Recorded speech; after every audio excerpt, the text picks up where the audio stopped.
आज का टॉपिक है हमारा सौरमंडल। हमारे सौरमंडल में एक सूर्य इसका मुखिया है। इसके अलावा 8 ग्रह भी शामिल हैं, जो क्रम से देखें तो बुध, शुक्र, पृथ्वी, मंगल, बृहस्पति, शनि, अरुण, वरुण। उसमें हम कुछ महत्वपूर्ण फैक्ट देखते हैं। पहला क्या है, पृथ्वी से आकाश में दिखाई देने वाले सभी आकृतियां क्या कहलाती हैं? आपका उत्तर होगा आकाशीय पिंड या खगोलीय पिंड कहलाती हैं। इसमें सूर्य, चंद्रमा, तारे इत्यादि शामिल होते हैं। अगला है, तारे किसके बने होते हैं? उत्तर है गर्म गैसों के गोले होते हैं, जिसमें मुख्य रूप से हीलियम होता है और हाइड्रोजन होता है। अगला प्रश्न है, पृथ्वी से सबसे निकट का तारा कौन है? यह महत्वपूर्ण भी है। इसका उत्तर होगा सूर्य। पृथ्वी से सबसे निकट का तारा सूर्य है।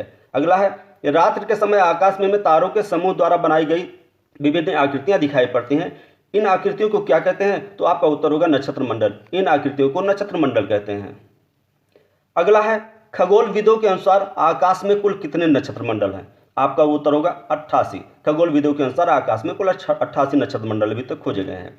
अगला प्रश्न है, प्राचीन काल में लोग उत्तर दिशा का निर्धारण कैसे करते थे? तो आपका उत्तर होगा सप्तऋषि तारा मंडल की सहायता से और ध्रुव तारे की सहायता से करते थे।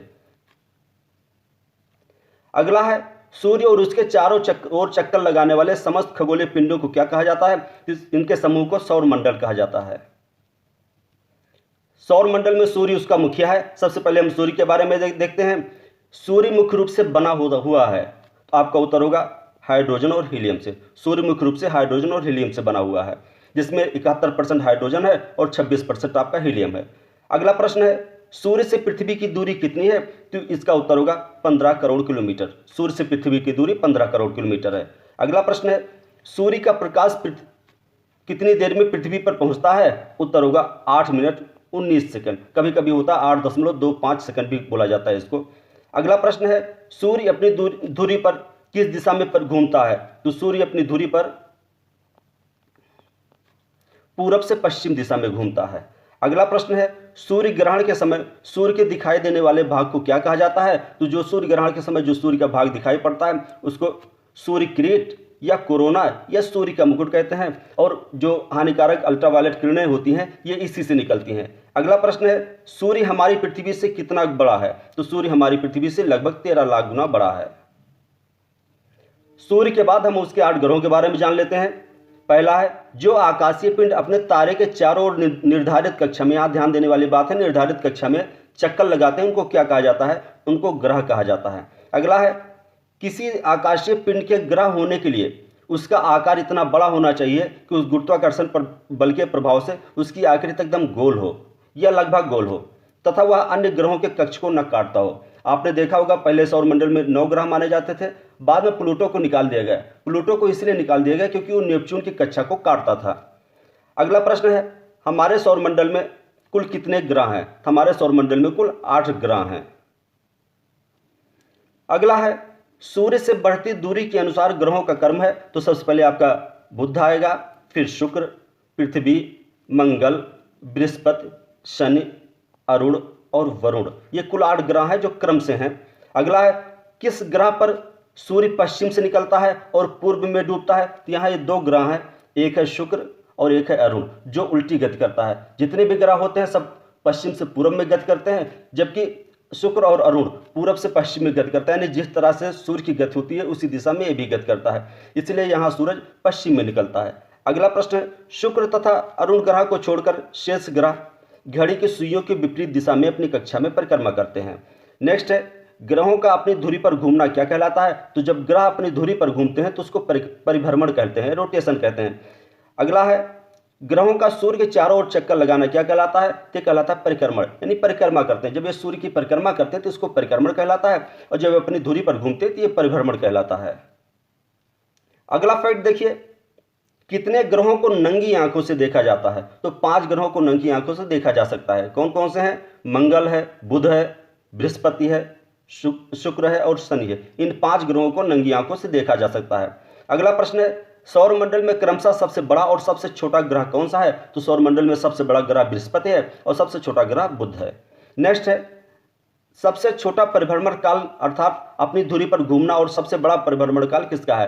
तो सबसे छोटा परिभ्रमण काल ये बृहस्पति का है, जो लगभग 10 घंटे में ही अपनी धुरी पर घूम जाता है, और सबसे बड़ा परिभ्रमण काल ये शुक्र का है।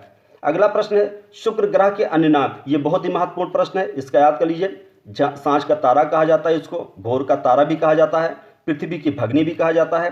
सबसे चमकीला तारा भी सूर्य है, सबसे गर्म ग्रह भी सूर्य है और पृथ्वी से सबसे निकटतम का ग्रह भी सूर्य है।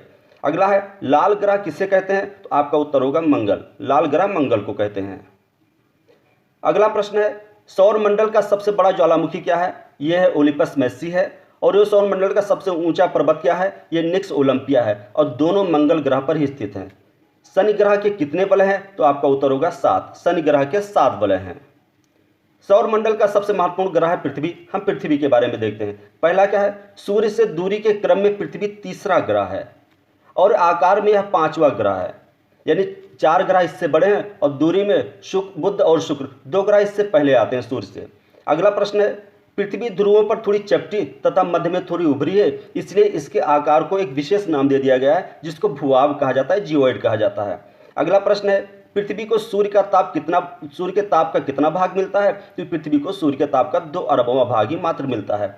अगला प्रश्न है जीवन के लिए अनुकूल परिस्थितियां संभवतः केवल पृथ्वी पर पाई जाती हैं, इसलिए पृथ्वी को क्या कहा जाता है, इसलिए पृथ्वी को हरित ग्रह भी कहा जाता है।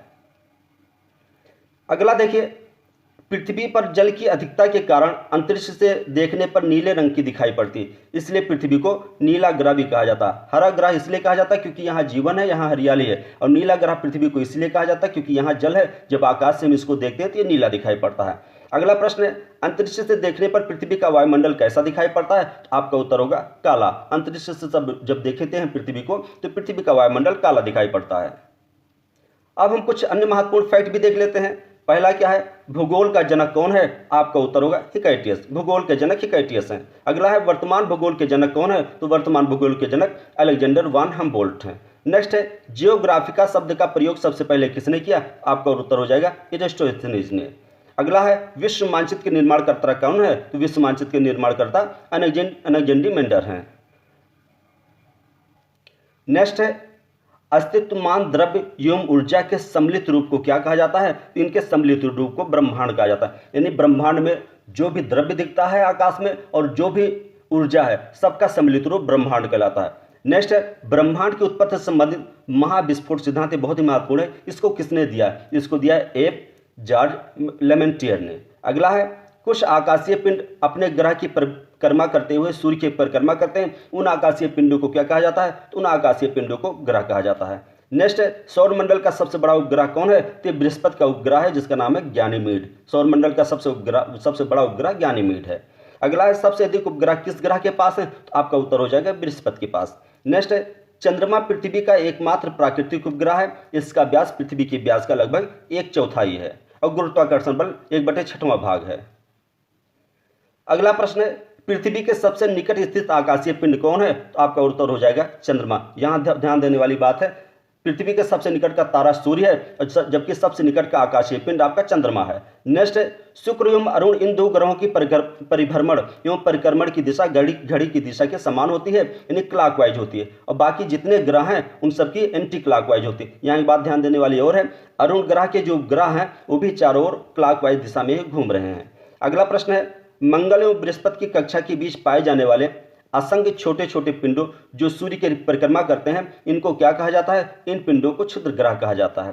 नेक्स्ट है उल्का और उल्का पिंड क्या होते हैं, तो उल्का पिंड क्या होते हैं, देखिए धूल और गैसों से निर्मित छोटे छोटे पिंड अंतरिक्ष में घूमते रहते हैं। जब ये पिंड घूमते घूमते पृथ्वी के वायुमंडल में प्रवेश कर जाते हैं तो कुछ ऐसे होते हैं जो घर्षण के कारण जलने लगते हैं और तेजी से पृथ्वी की ओर बढ़ते हैं। इनको टूटता हुआ तारा भी कहते हैं।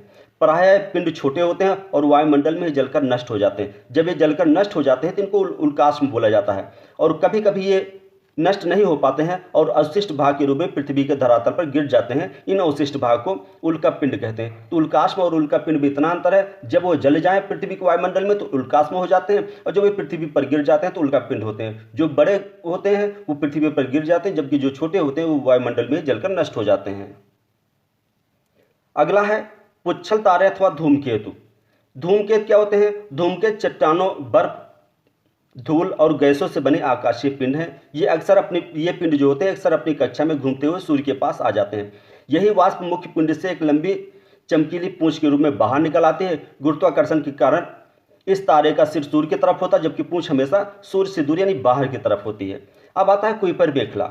यानी कुइपर बेल्ट क्या होती है? तो ये जो वरुण आखिरी आपका ग्रह है उसके पार जो पिंड हैं वो एक मेखला के रूप में पाए जाते हैं। इन्हीं पिंडों को कुइपर मेखला कहते हैं। एक जैसे मंगल और बृहस्पति के बीच में एक पट्टी पाई जाती है जिसको क्षुद्र ग्रह कहते हैं, ऐसे कुइपर मेखला भी होती है जो नेपच्यून यानी वरुण के पार पाई जाती है। और जो हमारा प्लूटो है ये भी इसी कुइपर मेखला में पाया जाता है। अगला है करोड़ों तारों का समूह जो पट्टी के रूप में दिखाई पड़ता है, क्या कहलाता है? ये करोड़ों तारों का समूह जो पट्टी के रूप में दिखाई पड़ता है ये आकाशगंगा कहलाता है। हमारी आकाशगंगा का क्या नाम है? हमारी आकाशगंगा का नाम मंदाकिनी है। और जो भाग जो पृथ्वी से दिखाई पड़ता है हमारी आकाशगंगा का उसको हम मिल्की वे कहते हैं। नेक्स्ट है मंदाकिनी का आकार कैसा है? हमारी मंदाकिनी का आकार सर्पिलाकार है। अगला फैक्ट देखिए प्रकाश वर्ष। ये प्रकाश वर्ष क्या होता है? यह दूरी मापने की इकाई है, बहुत महत्वपूर्ण है, अक्सर आता है। प्रकाश वर्ष दूरी मापने की इकाई है। प्रकाश वर्ष होता क्या है कि एक वर्ष में चली गई दूरी, यानी एक वर्ष में प्रकाश द्वारा जितनी दूरी चली जाती है वही प्रकाश वर्ष कहलाती है और लगभग 946 खरब किलोमीटर होती है। अगला है ब्रह्मांड में बिग बैंग विस्फोट कब हुआ था? तो ब्रह्मांड में बिग बैंग विस्फोट लगभग 13 अरब वर्ष पहले हुआ था। नेक्स्ट है निहारिका क्या होती है? तो वास्तव में आकाशगंगा का निर्माण हाइड्रोजन हीलियम गैसों से तथा धूलकणों से होता है। जब ये बादल बनते हैं यानी जब ये बादल इकट्ठा होने शुरू होता है तो वही जो बादल होते हैं उसी बादलों को निहारिका कहा जाता है। नेक्स्ट है आकाशगंगा के बीच एक विशाल ब्लैक होल है जो गुरुत्व केंद्र का कार्य करता है, इसके कारण आकाशगंगा का अस्तित्व बना हुआ है। अगला प्रश्न है सूर्य की उत्पत्ति कब हुई? तो सूर्य की उत्पत्ति लगभग 5 अरब वर्ष पहले हुई।